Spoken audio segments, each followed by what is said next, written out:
também, que pode afetar a maneira como nós nos sentimos, como nós pensamos e como nós nos comportamos. Afeta acima de tudo a maneira como nós vemos o mundo e como nós achamos que o mundo nos vê a nós. O DSM, a Bíblia da Psiquiatria, e que eu trabalho com ele, que é um livro, um manual, que nós vamos nos regendo por ele, diz que para diagnóstico de depressão são necessárias 2 semanas e a prevalência de 5 sintomas. Entre estes sintomas temos falta de apetite, perda de sono. Se calhar agora você começa a pensar, mas se calhar já tive tudo isto na vida, não é? Ok, mas a depressão é step by step, ou seja, é um escalar de sinais e sintomas. Temos também a falta de empatia, aquelas pessoas que primeiro sentem assim uma dificuldade, olha, mas não apetece ir à escola. Ok, mas não apetece ir à escola porquê? Vou ter um exame porque não estudei, ou porque não apetece ir à escola porque efetivamente tenho um sintoma de tristeza dentro de mim, porque efetivamente estou chateado com algum colega. Porquê que é? Temos vários sinais, mais uma vez. A maneira como nós pensamos, como eu já disse, e nos comportamos. E leva desde problemas físicos a psicológicos. Físicos e psicológicos, exatamente. Okay, até aqui, perceberam? Sim? Pronto, aqui outra coisa que eu também queria deixar já é que a depressão é sim um conjunto bastante complexo de várias pequeninas coisas. Ou seja, é como se fosse uma bola de neve que nós vamos entrando dentro dela e que começa, desculpem, vou passar para aqui que é para não poderem ver, pronto, acho que está todos que estão a ver, porque eu disse pequenina. A depressão, como eu estava a dizer, é um escalar de emoções, é esta falta de apatia, esta falta de interesse, é o facto de nós fazermos uma coisa que gostávamos muito, mas agora já não queremos fazer, hoje fazemos um bocadinho, mas amanhã já não fazemos tanto, é o facto da pessoa se isolar e pode levar mesmo a tentativas de suicídio e à chamada ideação suicídia. Trouxemos aqui alguns sabias que, primeiro de tudo, é que a depressão é uma patologia bastante heterogénea, ou seja, pode afetar qualquer tipo de idade, desde os mais pequeninos até os mais idosos. Não é porque uma criança tem 10 anos que não pode ser diagnosticada com depressão, por isso é que existe a especialidade da pedopsiquiatria em medicina, e não é porque existem idosos com 90 anos que não podem ter depressão. Okay? Afeta todo o tipo de pessoas e manifesta-se de forma diferente de pessoa para pessoa. Há pessoas que começam a sentir-se muito mais tristes, há outras que começam por perder o apetite, e aqui também é muito importante a maneira como a sociedade olha para essas pessoas, porque se calhar uma pessoa está triste e as pessoas à volta dizem, mas só estás triste, olha, levanta-te, vai ao ginásio ou vai fazer alguma coisa. Mas se calhar se aparecer uma pessoa com falta de apetite, em que no mês perde 10 quilos, o que é que nós vamos automaticamente dizer? Olha, tens que ir ao médico fazer análises, faça-se alguma coisa. Mas se calhar passa-se. E é exatamente uma depressão e não propriamente outro tipo de patologias que nós vamos logo pensar que pode ser a priori. A depressão em homens é mais frequentemente diagnosticada tardiamente e também são os homens que têm uma alta taxa de suicídio. E aqui eu pergunto, sabem porquê? A depressão, como está aqui no nosso terceiro quadradinho, é mais frequentemente não diagnosticada em homens, ou seja, os homens demoram mais tempo a serem diagnosticados com depressão e também são os homens que têm uma alta taxa de suicídio, comparativamente às mulheres. Porquê? O que é que acham? Os homens têm mais vergonha de demonstrar muitas vezes que têm. Exatamente, porque isto é uma questão que está intrínseca à sociedade. Nós ouvimos desde pequeninos os pais, mães, familiares, educadores, a dizerem aos meninos, sobretudo aos rapazes, olha, não podes chorar. Se uma menina vai com 3, 4 anos sem saúde levar uma vacina, pode chorar. Claro, vai ver, pode chorar. Se um menino com a mesma idade não de saúde levar a mesma vacina, automaticamente muitos dos familiares acabam por dizer, olha, atenção, mas és um homenzinho, não pode chorar. E o facto de a pessoa ouvir tantas vezes que não pode chorar, faz com que reprima as suas próprias emoções. Começa a perceber, ok, isto de chorar é uma vergonha. E chorar não é uma vergonha, é um sentimento negativo, é uma resposta fisiológica, neste caso, à dor de levar uma vacina. Portanto, é perfeitamente normal e acontece tanto nos homens como nas mulheres. Okay? E é desta forma que os homens são mais tardiamente diagnosticados. Aqui também, relativamente a isto, há uma percentagem, 1,5% das mulheres é mais diagnosticada comparativamente aos homens, que esta percentagem, e a depressão afeta 300 milhões de pessoas no mundo. Exatamente. Portanto, 5% da população mundial é diagnosticada com depressão. Todos aqueles que não são diagnosticados, que nós também achamos que a percentagem é mais ou menos, nós, os artigos, a ciência. Aqui também dizer que entre os países da União Europeia, Portugal tem a maior taxa de sabes que em 100 pessoas, será que aqui algumas pessoas podem ter sido diagnosticadas com depressão. E, portanto, é muito importante falarmos sobre ela, sobre os seus sinais e sintomas e como nós podemos lidar com ela. E, acima de tudo, como as pessoas à nossa volta têm de lidar com as pessoas. Diga, desculpe. 12% É muita gente, não é? Estes números são Estes números aqui são. Desculpe, são recentes. estes números são recentes. Não é Portugal. Sim. Diga. Não é Portugal.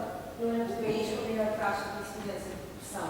Não, mas isso é a Finlândia. Mas isso é o que eu vou dizer a seguir. Mas isso Portugal é o segundo país com maior incidência de toma de antidepressivos. O primeiro agora, exatamente como disse, é a Finlândia e também já há novos dados que apontam para a Islândia. E agora, isto é muito interessante, que é Finlândia e Islândia. Porquê? Não, mas eles tomam mais antidepressivos. Portanto, se tomam mais antidepressivos, a taxa de depressão é maior. Exatamente, o clima, o sol, não há sol. Então, porquê que vocês. Mas isto deixa-nos a pensar, não é? Então, porquê que em Portugal nós temos sol quase todos os dias? Depois o dia está um bocadinho nublado, mas tem sol de manhã, não é? Então, porquê que será que em Portugal isto acontece? Exatamente, sim. Aqui os fatores socioeconómicos, os fatores sociais, aqui as taxas de desemprego e tudo aquilo que anda a acontecer no país e no mundo contribui muito para isso, exatamente. E mais uma vez, o facto da saúde mental não ser levada assim tão a sério. Pronto, eu tenho um professor, mas acho que foi meu, acho não, eu tenho a certeza, aqui na minha vez, não sei, ele dizia uma coisa que é muito interessante, que é, se nós chegarmos e partirmos uma perna ou um braço, toda a gente vai, por exemplo, como é que chamas? Bruno. O Bruno torceu o pé, não foi? Ou partiu? Pronto, fez uma lesão, exatamente, não sabe bem, mas fez. E nós olhamos e vemos, está canadianas, ele não consegue andar. Todos nós, calhar, vamos ajudá-lo a chegar ao carro. Mas se o Bruno tiver triste, se calhar as pessoas não vão olhar para o Bruno da mesma maneira. Ou se calhar nem se vão perceber a tristeza. Primeiro porque o homem vai esconder muito mais.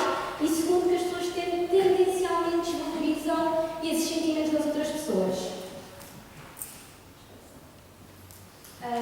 Mas por isso que eu estava a dizer da diferença dos antidepressivos para a prevalência da depressão. Aqui, a neurobiologia da depressão, nós trazemos várias hipóteses, todas elas estão validadas e todas elas continuam a ser investigadas. Uma das coisas que nós também devemos aqui dizer é que em ciência nada é uma verdade 100% absoluta. O que hoje é verdade, amanhã vai haver outro investigador espalhado pelo mundo vai dizer, atenção, que não é bem assim. Nós vamos falar sobre os artigos científicos e sobre a importância deles. E aqui nós trazemos as hipóteses monoaminogénicas da depressão, neurotrópica da depressão, a neuroinflamação, a neuroplasticidade e também a desregulação endócrina.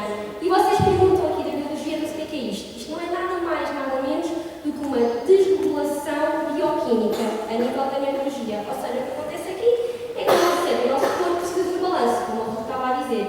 Nós somos uma balança se, de repente, as nossas hormonas da felicidade, do stress, que é o cortisol, as dopaminas, as neuroendorfinas, começam a desregular, o que é que vai acontecer? A balança não vai estar equilibrada e vamos ter processos inflamatórios, vamos ter processos de neuroplasticidade a nível da depressão. Portanto, aqui, muito resumidamente, todas estas hipóteses são totalmente válidas e continuam todas em investigação. Se vocês me perguntarem assim, mas qual é que é a mais válida? São todas elas são válidas, todas elas estão a ser investigadas, porque na verdade aqui a depressão, e nós também queríamos deixar isto, é muito, ou seja, nós não podemos olhar para a depressão e dizer, ok, isto é igual para todas as pessoas. Não.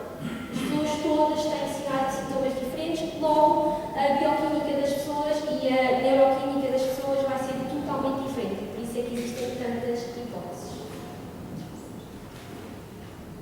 Okay. Agora aqui possíveis causas e fatores. Eventos que induzem stress, e estes eventos que induzem stress pode ser, como disseram, fatores socioeconómicos, o trabalho, a própria família, que no caso dos alunos, o stress agora em 12º ano, que é como escolher, vou para isto, para aquilo, a pressão da sociedade, a pressão da própria escola, vai gerar stress. O que é que este stress vai fazer ao nosso corpo? Vai aqui desequilibrar mais uma vez a balança a nível do cortisol e de todas as outras nossas hormonas. Se temos stress, se não nos conseguimos concentrar, o que é que vai atuar também ao nível do sono? Por isso é que o sono aqui é tão importante para a depressão. Também temos os efeitos secundários de certo tipo de drogas, obviamente no consumo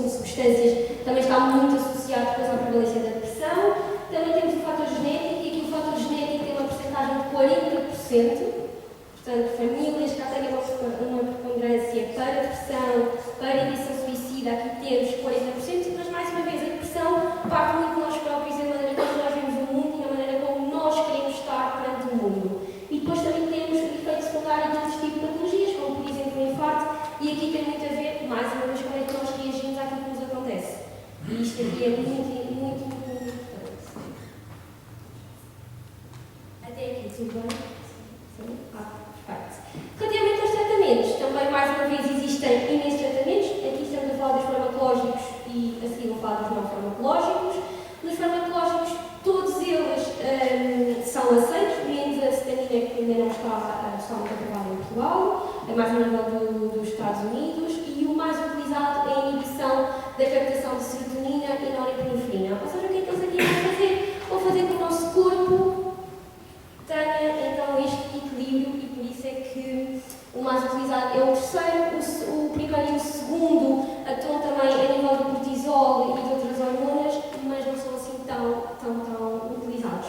O mais utilizado é o terceiro, que é a inibição da captação da serotonina e da norepinefrina, que são duas, sabe o que é aqui? Já eu vou falar da serotonina? É o quê? É uma das hormonas responsáveis pela felicidade.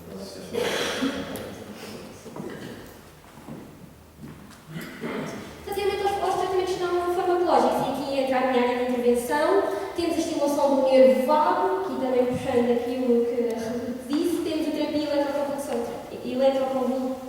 eletroconvulsiva, desculpem, e aqui também desmistificar, se calhar já ouviram falar disto, não é? E muitas pessoas que já têm aquela ideia que é uma panela na cabeça e uma pessoa leva aos choques, não é nada disso, ok? A pessoa está em ambiente controlado, está anestesiada e efetivamente existe os choques, mas de facto ele tem relaxantes musculares para não ter qualquer tipo de dor e não sente absolutamente nada.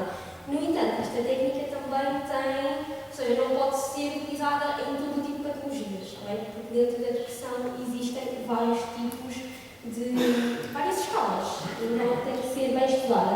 A estimulação transcraniana, isto é o que eu faço no dia a dia, ou seja, é uma bombinha que nós colocamos na pessoa e vamos estimular exatamente uma determinada área cerebral. No caso da depressão, estimulamos muito aqui à frente, que é o chamado córtex pré-frontal, que está muito associado também aqui às estruturas límbicas e a nível dos sentimentos, das emoções, e nós queremos estimular essas áreas.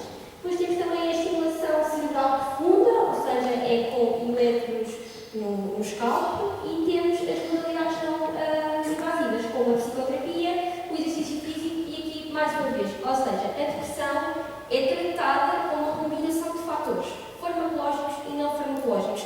Nós podemos dar fármacos, podemos até controlar a produção de serotonina, se nós não resolvemos o problema, não há nada claro.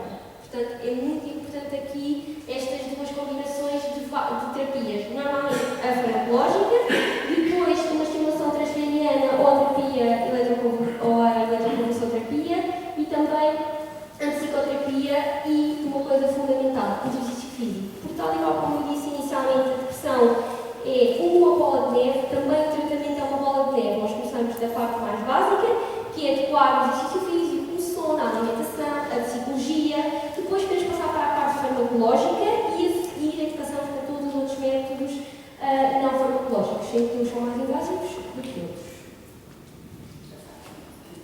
E agora aqui algo muito importante. Sim. Quando é investigar o tratamento dos tratamentos, Mais alto. Ela fala depois eu digo. Sim, fala. quando é investigar os tratamentos e encontrar os psicodélicos como complementos a algumas terapias. Sim, nós depois no final, foi aquilo que nós estávamos a dizer, nós no final nós respondemos todas as questões, mas isso em Portugal